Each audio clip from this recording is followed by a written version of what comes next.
हम लोगों ने वेस्पर थ्योरी कंप्लीट कर लिया है और वीबीटी को हम लोग स्टडी कर रहे हैं और वीबीटी को स्टडी करने के साथ साथ हम इसको वेस्पर से रिलेट करके स्टडी करेंगे। वीबीटी में हाइब्रिडाइजेशन हमने SP2 SP3 कम्प्लीटली स्टडी कर ली थी। उसके बाद जो हम स्टडी कर रहे हैं डैट इज़ SP3D। अब SP3D में कौन सी एग्जांपल्स आएंगी, कौन से मॉलिक्यूल हैं जो कि इस हाइब्रिडाइजेशन को फॉलो करेंगे।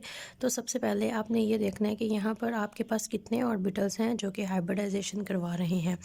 एक आपके पास S है, 3 आपके पास P हैं और एक आपके पास D है। 3, 4 एंड 5, तो टोटल आपके पास ये आ जाएंगे 5। मतलब कि अगर हम वेस्पर में ही इसको देखें, क्योंकि हम वेस्पर को और वीबीटी को रिलेट करके स्टडी करते हैं, तो जब हम इसको वेस्पर से रिलेट करेंगे तो ये हमारे पास आएगा AB5 में। अब अगर हम AB5 को ही देखें तो AB5 में फ़र्दर हमारे पास डिवीजन्स आती हैं, जिसमें हमारे पास सिंपल आता है AB5, जिसमें 5 के 5 हमारे पास बॉन्डिंग इलेक्ट्रॉन्स पेयर होंगे। फिर हमारे पास आता है AB4E, जिसमें 4 हमारे पास बॉन्डिंग इलेक्ट्रॉन पेयर्स होते हैं और एक हमारे पास आ जाता है लोन पेयर। फिर उसके बाद हमारे पास आता है AB3E2, मतलब कि टोटल तो हमारे पास 5 हैं, लेकिन 3 हमारे पास बॉन्डिंग इलेक्ट्रॉन पेयर्स हैं और 2 हमारे पास हैं लोन पेयर। और उसके बाद जो हमारे पास आ जाता है डैट इज़ ABE3। अब ये हमारे पास हो जाएंगे 2 बॉन्डिंग इलेक्ट्रॉन पेयर्स और 3 हमारे पास हो जाएंगे लोन पेयर। AB5 में हमारे पास फर्दर 1, 2, 3, 4 डिवीजन्स आती हैं और ये जो 4 की 4 डिवीजन्स हैं, मतलब 4 की 4 कैटेगरीज़ हैं, ये सारी की सारी जिस हाइब्रिडाइजेशन को फॉलो करेंगे डैट इज़ SP3D। उसमें इलेक्ट्रॉन पेयर हमारे पास 5 हों, 4 हों, मींस बॉन्डिंग इलेक्ट्रॉन पेयर्स 5 हैं, 4 हैं, 3 हैं या 2 हैं, या फिर लोन पेयर है, नहीं है, 1 है, 2 है या 3 है। जो हाइब्रिडाइजेशन हमारे पास फॉलो होगी that is SP3D। The point is आपको कैसे पता चलेगा कि आपके पास मॉलिक्यूल अगर इस टाइप का है, मतलब कि AB3E2 का है। अगर AB3E2 में ही हम एक एग्जांपल ऐड करें तो वो हमारे पास आ जाती है ClF3। अब ये आपको कैसे पता चलता है कि हाइब्रिडाइजेशन कौन सी है, तो हम एग्जांपल्स लेते जाएंगे, बड़ी बड़ी उनको डिस्कस करेंगे, तो आपको पता चल जाएगा कि सबसे पहले आपने उनका एटॉमिक नंबर देखना है। एटॉमिक नंबर के अकॉर्डिंग आपने इलेक्ट्रॉनिक कन्फिग्रेशंस उनकी ड्रा करनी है। इलेक्ट्रॉनिक कन्फिग्रेशन जब आप देखोगे कौन से ऑर्बिटल्स इन्वॉल्व हैं, आउटर मोस्ट शेल में कितने इलेक्ट्रॉन प्रेजेंट हैं, कितने बॉन्ड ये बना सकते हैं, कितने अनपेयर्ड इलेक्ट्रॉन्स हैं और उसके अलावा कितने लोन पेयर्स बचेंगे, तो आपको पता चल जाएगा कि कौन सी हाइब्रिडाइजेशन आपके पास फॉलो होगी। फॉर एग्जांपल अगर सबसे पहले हमारे पास एक एग्जांपल आती है, सिंपल वन हम एग्जांपल ले लेते हैं, डैट इज़ PCl5। तो इसको तो अगर आप सिंपल ही देखोगे तो आपको ये पता चल जाएगा कि ये आपके पास आता है AB5 में। 5 इसने बॉन्ड बनाने हैं तो इसने फॉलो करना है SP3D को। SP3D कैसे फॉलो होगा, उसके लिए सबसे पहले आपने लेना है P स्टैंड फॉर फास्फोरस। इसके पास टोटल जो इलेक्ट्रॉन्स होते हैं डैट इज़ 15, और अगर इसकी इलेक्ट्रॉनिक कन्फिग्रेशन आप लिखोगे कंप्लीट डैट इज़ 1s2। ये आपके पास हो गया एक शेल, इसको नंबर 1 कह दें। उसके बाद आपके पास है 2s2, 2s2 के बाद आपके पास जो आता है डैट इज़ 2p6। ये आपके पास हो गया दूसरा शेल, इसको भी आपने कंप्लीट लिख दिया। उसके बाद थर्ड आपके पास स्टार्ट हो जाएगा that is 3s2 and 3p3। अब 6, 7, 8, 9, 10, 10 ये हो गए और 5 ये 15 आपके पास हो गए कंप्लीट। अब ये दोनों आपके पास शेल कंप्लीट है, ये भी आपके पास कंप्लीट है। तो ये जो आपके पास दोनों शेल आएंगे, पहला और दूसरा, इनको हम कहेंगे इनर शेल ने अपनी इन्वॉल्वमेंट शो नहीं करनी होती बॉन्ड फॉर्मेशन में, और इसको हम कहेंगे आउटर। इसको आप आउटर कह सकते हो, इसको आप वैलेंस कह सकते हो, that is use to determine the valency. तो आपके पास ये आ जाएगा आउटर शेल।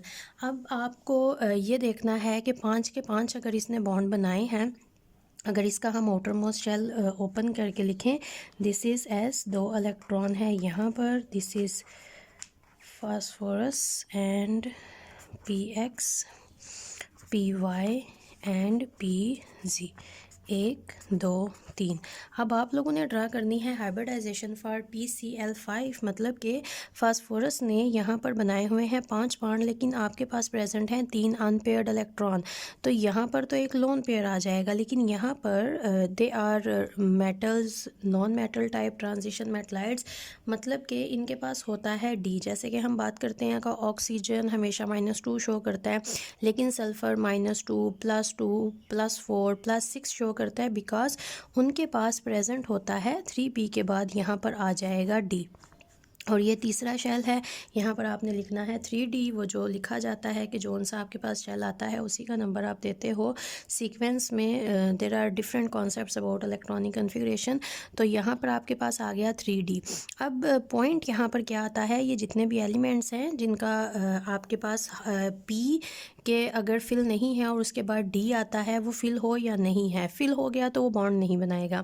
अगर वो अनकम्प्लीट है और उसके आगे D आता है, वो वेकेंट है, तो फिर ये एलिमेंट्स अपने D ऑर्बिटल को इन्वॉल्व कर सकते हैं बॉन्ड फॉर्मेशन के लिए। किस तरह से, अगर आप यहाँ पर लिखते हो this box is for S, this is for P 1 and 2, PX, PY, PZ, and this is D 1 2 3 4, 1 2 3 4 5, और ये आपके पास हो गया D। अब इसके पास एक इलेक्ट्रॉन PX में लिखा, PY में लिखा, PZ में लिखा, S में यहाँ पर इलेक्ट्रॉन है 2।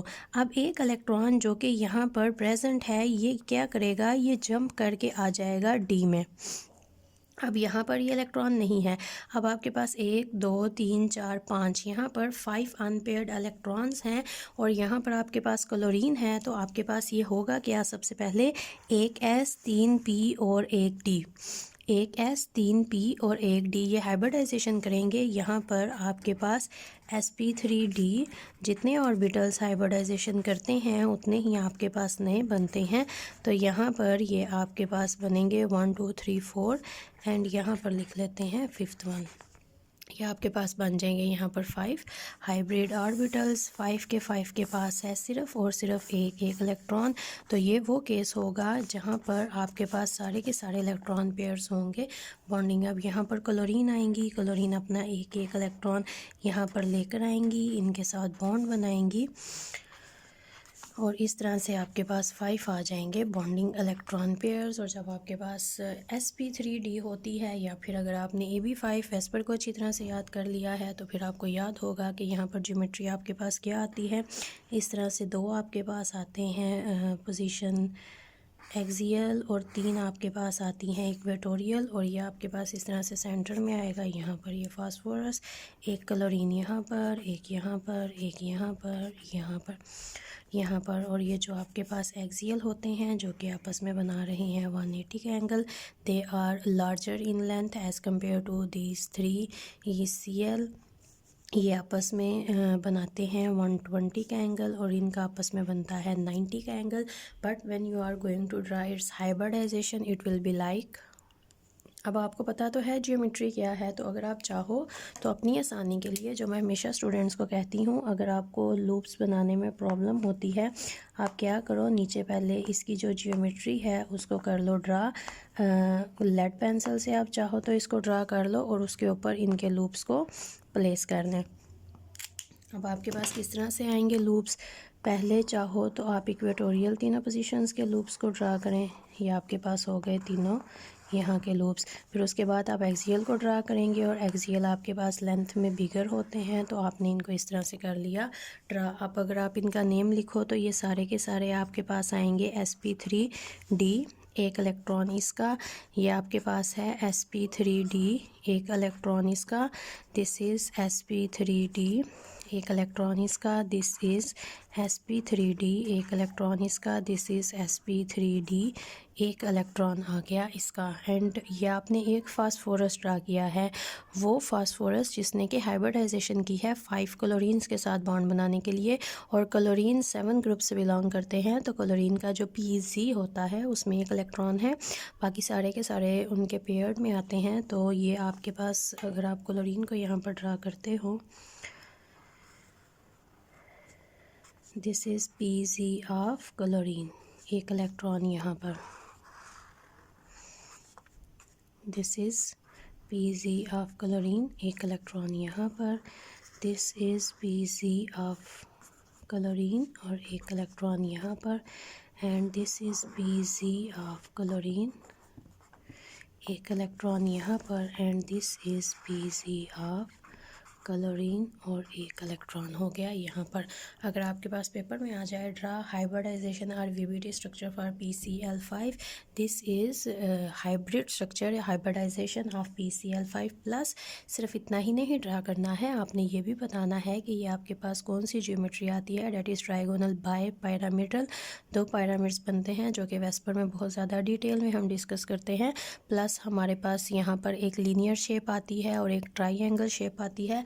तो दो हमारे पास एंगल आते हैं, लीनियर का 180 आता है और ट्राइएंगल का 120 आता है। और हमारे पास जो इक्वेटोरियल और एक्सियल पोजीशंस पे होते हैं, they are light in space in सच अ वे कि ये आपस में 90 का एंगल बनाते हैं। तो तीन आपके पास आ जाएंगे यहाँ पर एंगल्स। खुद से जो आप जिस स्ट्रक्चर की प्रैक्टिस करोगे, यू कैन ड्रा SbCl5, इस स्ट्रक्चर की आप खुद से प्रैक्टिस करें और इसी तरह से इसकी प्रॉपर आपने ड्रा करनी है हाइब्रिड शेप। उसके बाद सेकंड जो हमारे पास आती है, जिसको हम कह सकते हैं according to VSEPR, this is AB4E। आप कैसे पता चलेगा आपके पास AB4E है, तो हम इसके लिए एक एग्जांपल लेंगे, ड्रा करेंगे, तो हमें पता चल जाएगा कि किस तरह से जब हम वैलेंस शेल को देखते हैं और हाइब्रिड ऑर्बिटल्स को इन्वॉल्व करते हैं, हाइब्रिड ऑर्बिटल्स बनाते हैं, तो खुद से ही हमारे पास किसी भी एक ऑर्बिटल में इलेक्ट्रॉन पेयर होगा। जैसे PCl5 के केस में सारे के सारे अनपेयर थे, तो उसने 5 के 5 बॉन्ड बना के 5 बॉन्डिंग इलेक्ट्रॉन पेयर्स बनाए थे। लेकिन अगर हमारे पास कोई ऐसा स्ट्रक्चर आता है, जैसे कि अगर हम यहाँ पर एक एग्जांपल लेते हैं, SF4 को ड्रा करते हैं। अब आपको नहीं पता कि ये कौन से कैटेगरी में लाई करता है। आपके पास पेपर में सिर्फ क्वेश्चन आ गया है draw VBT structure for SF4। अब आपने देखना है ये किस में लाई करता है। अपेरेंटली हम खुद से लिख लेते हैं कि देखने में आपको लगा कि ये AB4 में आपके पास है, 4 बॉन्ड बनाए हैं, या तो ये SP3 में आएगा या ये DSP2 में आएगा, ये आपने सोचा, माइंड में था। फिर जो सबसे पहले आपने काम करना है, डैट इज़ आपने ये देखना है कि सल्फ़र के पास टोटल इलेक्ट्रॉन कितने होते हैं। तो सल्फ़र के पास टोटल इलेक्ट्रॉन होते हैं 16। जब आप सल्फ़र को ड्रा करोगे तो वो पीछे तो आपके पास हीलियम आ गया, नियन। अगर मैं डायरेक्टली यहाँ पर नियन लिख लूँ, नियन जो कि आपको पता है अभी हमने ड्रा किया, ये 1s2 हीलियम और उसके बाद 2s2 एंड 2p6, ये टोटल नियन आ जाता है। तो मैंने यहाँ पर डायरेक्टली नियन लिख लिया, पूरी इलेक्ट्रॉनिक कन्फिगरेशन नहीं लिखी। उसके बाद आता है 3s2 और 3p4। एस फास्फोरस वाज 15, तो वो 3s2 और 3p3 आया था, तो ये हमारे पास आ जाएगा 3s2 3p4। अब हमें पता है इसने कितने बॉन्ड बनाने हैं, 4 फ्लोरीन आने हैं और उन्होंने आपस में बनाने हैं बॉन्ड। तो इसको ओपन करके लिखते हैं हम, ये हमारे पास सल्फ़र 16, हम इनर शेल्स को इन्वॉल्व नहीं कर रहे, दिस इज़ S। 2 इलेक्ट्रॉन यहाँ पर हैं और यहाँ पर है हमारे पास P, 1 2 3 और 4। अब यहाँ पर अगर आप देखो तो आपको लगेगा कि ये 2 बॉन्ड ही बनाएगा, लेकिन सल्फ़र है, सल्फ़र की प्रॉपर्टी है, सल्फ़र आपके पास एग्जिस्ट करता है -2 में, +2 में, +4 में, +6 में। अपना कोऑर्डिनेशन नंबर एक्सटेंड कर सकता है, अपने 6 के 6 इलेक्ट्रॉन यूटिलाइज़ करके 6 बॉन्ड बना सकता है। ये इनकी प्रॉपर्टीज़ हैं। वो कांट थिंक कि इसने इतने बॉन्ड क्यों बनाए हैं, जबकि इसके पास पहले ही 2 पेयरिंग में थे। प्रॉपर्टीज़ हैं इनकी। इनके पास D है, D की 5 फर्दर डिवीजन्स हैं और इनके पास एनफ स्पेस है कि जितने चाहें बॉन्ड बना सकते हैं। तो अब इसने यहाँ पर बनाने हैं 4 बॉन्ड। 4 बॉन्ड बनाने के लिए जाहिर बात है कि इसको अपना D यूटिलाइज़ करना पड़ेगा, तो हम इसके D को करेंगे इन्वॉल्व 4। अब कितने इसने बॉन्ड बनाने हैं, 4 का मतलब है कि एक इलेक्ट्रॉन S का या फिर P का, S का या फिर P का कौन सा इलेक्ट्रॉन जंप करेगा, तो P के बाद D आता है, तो इनका गैप कम है, जबकि S और D का गैप ज़्यादा है। तो P से एक इलेक्ट्रॉन जंप करेगा और आ जाएगा यहाँ पर, और यहाँ पर हमारे पास रह जाएगा एक इलेक्ट्रॉन। 1 2 3 और 4 बॉन्ड बनाने थे, 4 अनपेयर्ड इलेक्ट्रॉन हो गए हैं। लेकिन अभी भी S को आप स्किप नहीं कर सकते हो, ये वैलेंस शेल है, इसने अभी भी हाइब्रिडाइजेशन में खुद को इन्वॉल्व करना है। तो आपके पास एक S 3 P और एक D हैं जो कि आते हैं जिन्होंने अपने बॉन्ड बनाने हैं, बिकॉज़ ये पूरा आपके पास आता है यहाँ पर 3। अगर आप यहाँ पर 3D0 लिखते हो तो ये आपके पास एक पूरा शेल आता है जो कि हाइब्रिडाइजेशन में खुद को इन्वॉल्व करेगा। तो आपके पास यहाँ पर एक S 3 P हैं और एक D हैं। जब इनकी हाइब्रिडाइजेशन होगी तो हमें पता है कि हमारे पास 5 हाइब्रिड ऑर्बिटल्स हाइब्रिडाइजेशन कर रहे हैं, तो 5 ही न्यू बनेंगे। तो यहाँ पर अगर मैं दोबारा से लिखूँगी तो sp3d sp3d sp3d sp3d sp3d 1 2 3 4 5। अब आपने जब इनके अंदर इलेक्ट्रॉन्स को प्लेस करना है तो जो आपने सिंपल काम करना है, just you have to count the electrons of that orbitals which will go under hybridization. This is 1 2 3 4 5 and 6। 1 2 3 4 5 and 6। अब all sp3d are equivalent in their energies, in their shapes। तो आपके पास किसी भी एक के अंदर आ जाएगा pair. But when you are going to draw their geometry like their hybrid structures, तो हमने वेस्पर में इस बात को बहुत ज़्यादा डिटेल में स्टडी किया था कि जो लोन पेयर्स होते हैं, सबसे पहले 3, अगर आप AB4E को ड्रा कर रहे हो, जैसे ये केस हमारे पास आता है AB4E, कैसे पता चलेगा? 4 बॉन्डिंग इलेक्ट्रॉन पेयर्स आएंगे, एक लोन पेयर यहाँ पर ऑलरेडी प्रेजेंट है। तो इस केस में हमारे पास क्या होता है, या फिर जब भी आप बात करते हो sp3d की या AB5 की, अगर लोन पेयर आते हैं तो सबसे पहले जिन पोजीशंस पे लोन पेयर प्रेजेंट हो सकते हैं वो 3 इक्वेटोरियल पोजीशन में से कोई एक होगी। अगर 2 लोन पेयर आते हैं तो तीनों इक्वेटोरियल पोजीशन में से कोई 2 पोजीशंस ऐसी होंगी जहां पर लोन पेयर आएंगे। अगर 3 लोन पेयर आते हैं तो तीनों इक्वेटोरियल पोजीशंस पे लोन पेयर आएंगे। लीनियर पोजीशंस पे लोन पेयर आपके पास नहीं आएंगे। क्यों? हमने लोन पेयर को मैक्सिमम जगह देनी है और इक्वेटोरियल पोजीशंस ही ऐसी पोजीशंस हैं जहां पर उनको मैक्सिमम सेपरेशन दी जा सकती है। तो जब हम इसको ड्रा करेंगे हमारे पास उसी तरह से इसकी आएगी ज्योमेट्री। 1 2 3 4 एंड 5। अगर आप अब इनके नेम लिखोगे, this is sp3d, this is sp3d, this is sp3d, this is sp3d and this is sp3d। यहाँ पर मैंने रखा है लोन पेयर। आपके पास एक ये इक्वेटोरियल पोजीशन है, एक ये और एक ये है। और अगर आप इस पोजीशन को देखो, मैक्सिमम सेपरेशन, मैक्सिमम आइसोलेशन यहाँ पर हो सकती है, मैक्सिमम जगह हम लोन पेयर को यहाँ पर दे सकते हैं। तो यहाँ पर हमने लोन पेयर प्लेस किया और बाकी हमने यहाँ पर इनको कर दिया प्लेस। अब फ्लोरीन क्लोरीन हमारे पास सेम आती हैं 7 ग्रुप से। और अगर फ्लोरीन की बात की जाए तो फ्लोरीन के केस में हमारे पास 2pz आता है जिसमें एक इलेक्ट्रॉन है, जैसे क्लोरीन के केस में हमारे पास 3pz आता है जिसमें एक इलेक्ट्रॉन होता है। तो यहाँ पर तो पहले ही इलेक्ट्रॉन पेयर है, बॉन्ड नहीं बनेगा, बॉन्ड सिर्फ हमारे पास 4 बनेंगे और ये होंगी हमारे पास 4 पोजीशंस। 2pz किसका है? क्लोरीन। चाहो तो यहाँ पर लिख लो, चाहो नहीं बल्कि आप यहाँ पर लिखें फ्लोरीन है ये आपके पास। तो this is fluorine and this is pz electron pair. ये है आपके पास फ्लोरीन, दिस इज़ pz एक इलेक्ट्रॉन है, दिस इज़ pz और यहाँ पर है आपके पास इलेक्ट्रॉन पेयर। और ये आपके पास आ गया है SF4। आप इसके अलावा इससे रिलेटेड कोई सा भी स्ट्रक्चर ले लें, उसकी प्रैक्टिस करें तो आपको ज़्यादा इसकी अच्छी अंडरस्टैंडिंग होगी।